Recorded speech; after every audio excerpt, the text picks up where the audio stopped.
बस में बहुत भीड़ थी। दम घुटा जा रहा था। मैंने खिड़की से बाहर मुंह निकालकर 2-3 गहरी गहरी सांसें लीं। चंद लम्हे धूप की तपिश बर्दाश्त की, फिर सिर को अंदर कर लिया। छोटे बच्चे ने फिर पानी पानी की रट लगा दी। थर्मस में पानी कब का खत्म हो चुका था और इस भीड़ से गुजरकर बाहर जाकर पानी लाना बहुत मुश्किल काम था। मैंने उसको बहुत बहलाया, डराया, धमकाया, तंग आकर उसके फूल से गाल पर चुटकी भी ली, पर वो न माना। मैंने बेबसी से इधर उधर देखा। मेरी निगाह सामने की सीट पर बैठी हुई एक अधेड़ उम्र की औरत पर पड़ी और जैसे जमकर ही रह गई। इसे कहीं देखा है, कहां देखा है, कब देखा है? मैं अपने दिमाग पर जोर दे रही थी। उसी वक्त उस औरत ने भी मेरी तरफ देखा और उसकी आंखों में जो चमक उभरी वो साफ बता गई कि उसने मुझे पहचान लिया है। लेकिन दूसरे ही पल वो चमक बुझ गई। औरत ने अजीब बेरुखी से अपना चेहरा दूसरी तरफ मोड़ लिया और हाथ उठाकर अपना आंचल ठीक करने लगी। ऐसा करते हुए उसके हाथ में पड़ी हुई सोने की मोटी मोटी चूड़ियां आपस में टकराईं और उनसे जो झनकार निकली उसने गोया मेरे दिमाग के पट खोल दिए। उन खुले पटों से चांदी की चूड़ियां टकरा रही थीं। सलीमन बुआ, सलीमन बुआ, हां, वे सलीमन बुआ ही थीं। बरसों बाद उन्हें देखा था, लेकिन फिर भी पहचान लिया था। वे बहुत बदल चुकी थीं। अगर मैंने उनको बहुत करीब से न देखा होता तो कभी न पहचान पाती। दुबली पतली काली सलीमन बुआ चिकने स्याह गोश्त का ढेर बन गई थीं। मिस्कीन चेहरे पर ऐसा रोबदार इत्मीनान और घमंड झलक रहा था जो बेहद पैसे वालों के चेहरों पर हुआ करता है।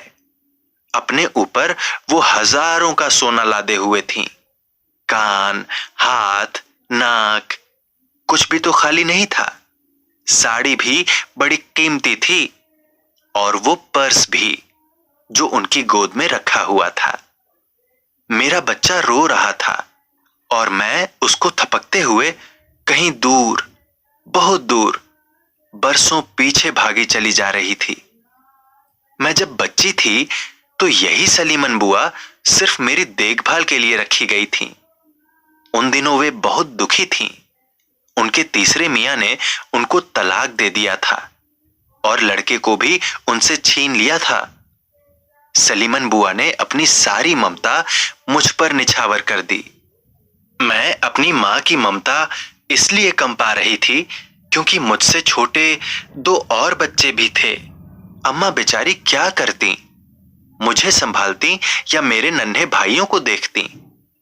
सलीमन बुआ की मैं ऐसी आशिक हुई कि रात को भी उनके पास रहती।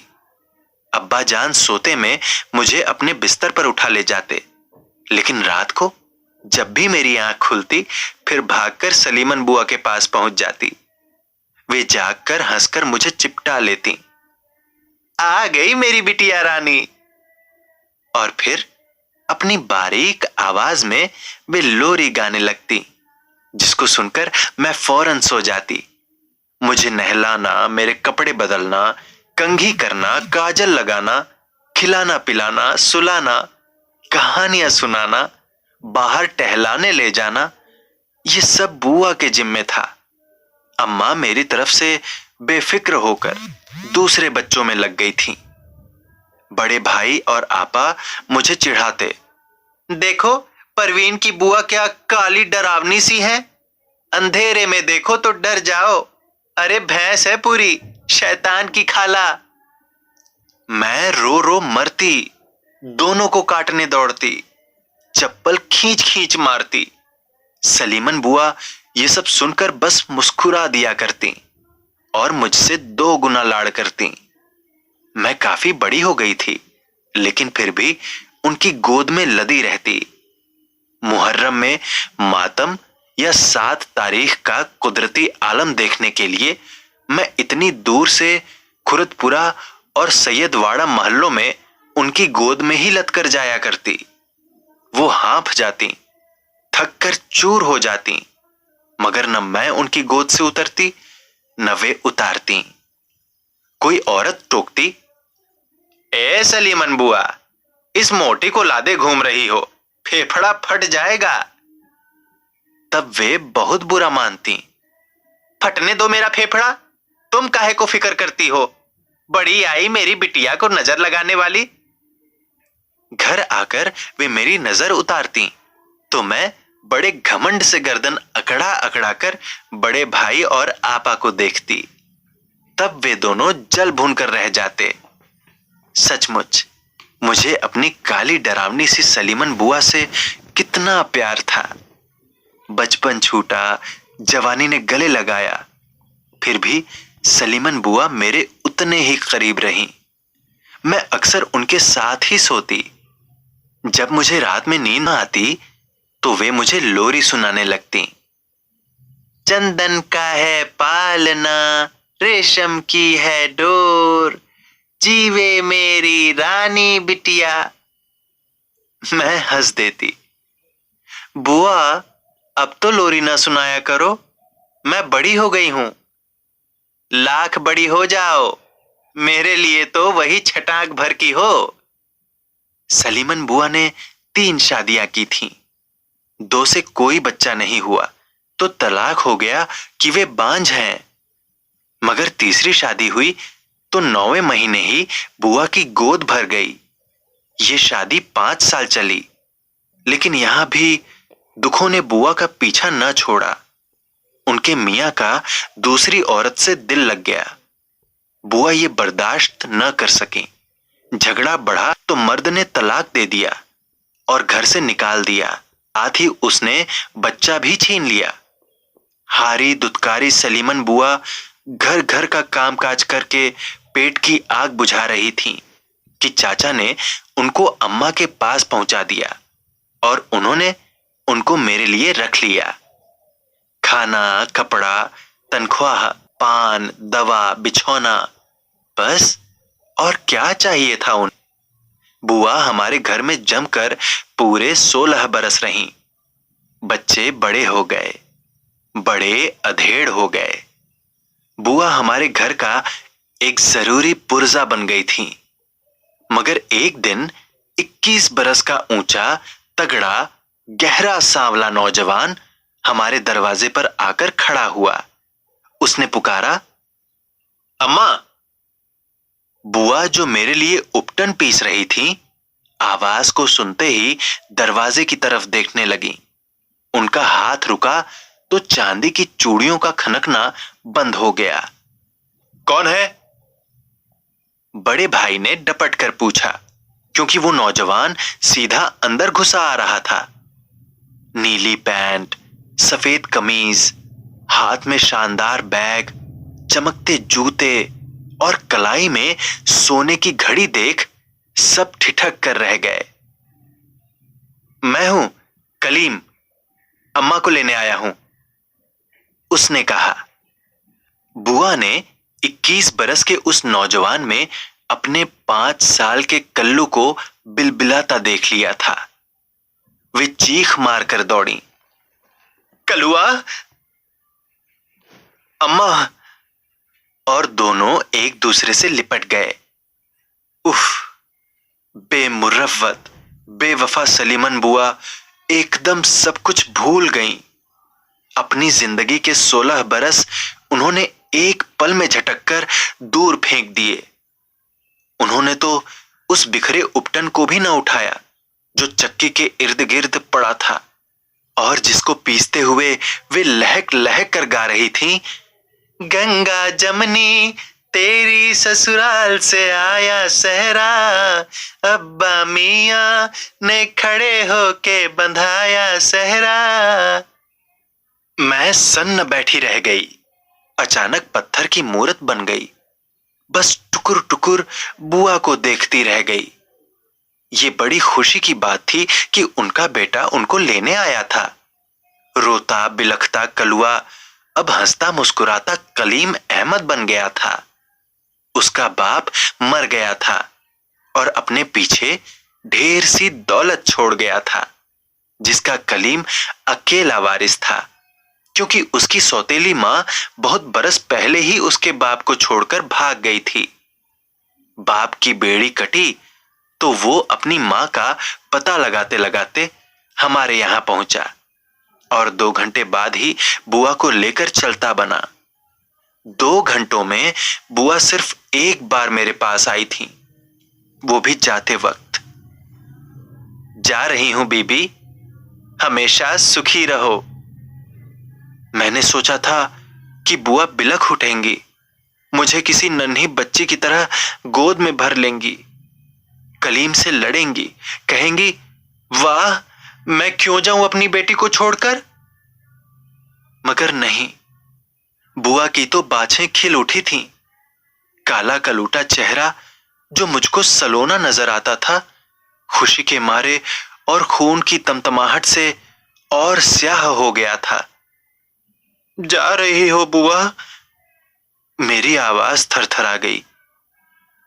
हाँ बेटी, मेरा कलुआ अब बहुत बड़ा आदमी बन गया है, कह रहा है मेरी बड़ी बेइज्जती होती है, तुम क्यों दूसरे के दर पर पड़ी हो। ठीक भी है, ऐसे कब तक जिंदगी गुजारती। अच्छा चलती हूं। ये कहकर उन्होंने मेरा सिर थपका और बगल में दबी हुई अपने कपड़ों की पोटली ठीक करने लगी। फिर ये जा वो जा, फिर उड़ती पड़ती खबरें मैं सुनती रही कि बुआ कलकत्ता में है, बड़े मजे कर रही हैं। कलीम की एक नहीं कई दुकानें खुल गई हैं, कार भी खरीद ली है और मकान भी बन गया है। आज बरसों बाद मैं सलीमन बुआ को फिर देख रही थी। नजर थी कि उनसे हटने का नाम नहीं ले रही थी। बच्चा मेरी गोद में रोते रोते निढाल हो चुका था और अब सिसकियां भर रहा था। मैं सोचने लगी कि बुआ कितनी बेवफा और संगदिल निकली।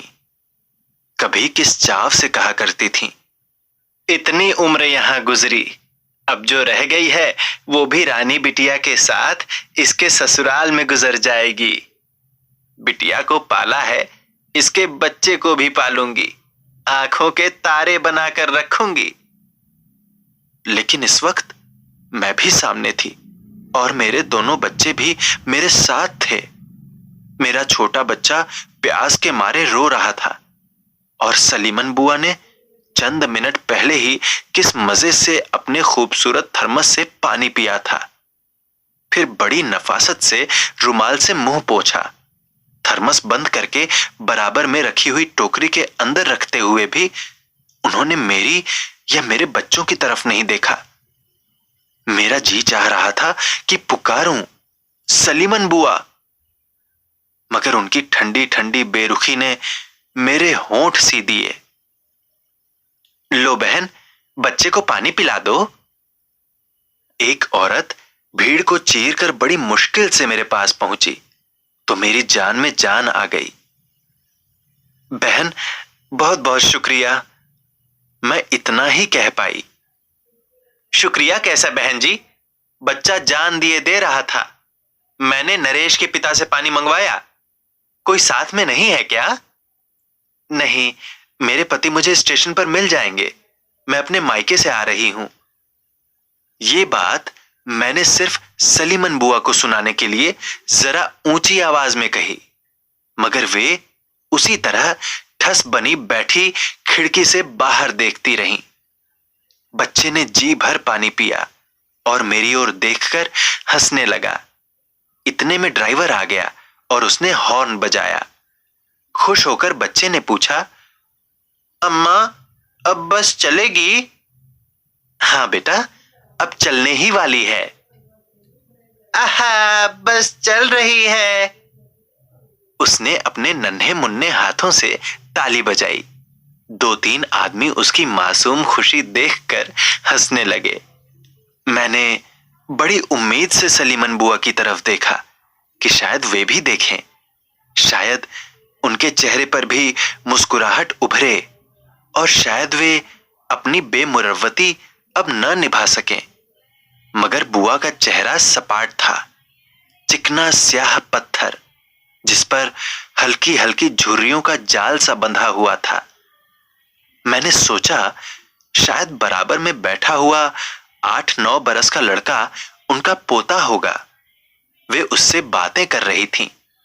वही आवाज, वही अंदाज, वही होठों का खास खिंचाव। मेरा नन्हा बाबी ऊँघने लगा था। मैंने उसको गोद में लिटा लिया और उसके नर्म बालों में उंगलियां फेरते हुए बिना इरादा ही गुनगुनाने लगी। चंदन का पालना, रेशम की डोर, जीवे मेरा राजा बेटा। एकाएक एक अजीब, बहुत अजीब सी बात हुई। सलीमन बुआ के चेहरे पर एक चमक सी आई।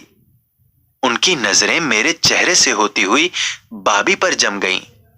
मेरा दिल जोर जोर से धड़क उठा। लव कांप रहे थे।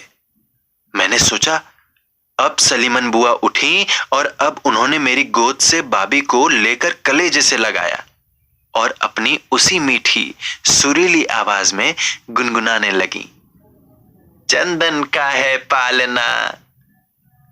वो उठी और बीच की सीट पर मेरी तरफ पीठ किए बैठे आदमी से कहने लगी, ओ बच्चे, तू इधर मेरी सीट पर बैठ जा, मैं उधर बैठ जाऊंगी।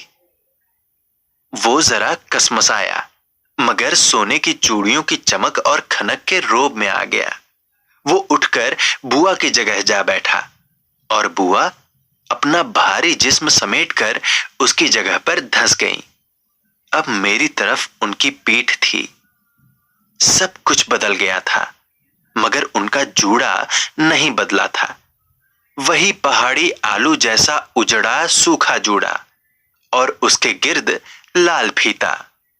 मेरे दिल में गुदगुदी सी उठी। मैं सब कुछ भूल गई।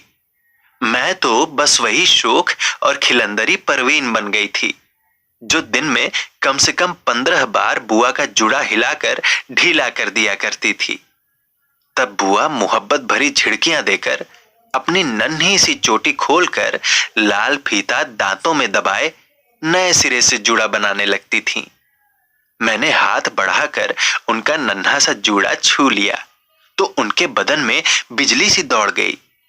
वे मुड़ी और घूर कर मेरी तरफ देखा। मैं मुस्कुराई, फिर हंस पड़ी। बुआ, मैंने आगे कुछ कहना चाहा लेकिन बड़ी सर्द आवाज में और बड़ी नागवारी से उन्होंने तेज सरगोशी की, मुझे बुआ ना पुकारना, इस तरह तो मेरी बेइज्जती होगी। कहना हो तो आंटी जी कहो। सहसा मेरे होठों पर आई हंसी एक खिंचाव की सूरत में जमकर रह गई।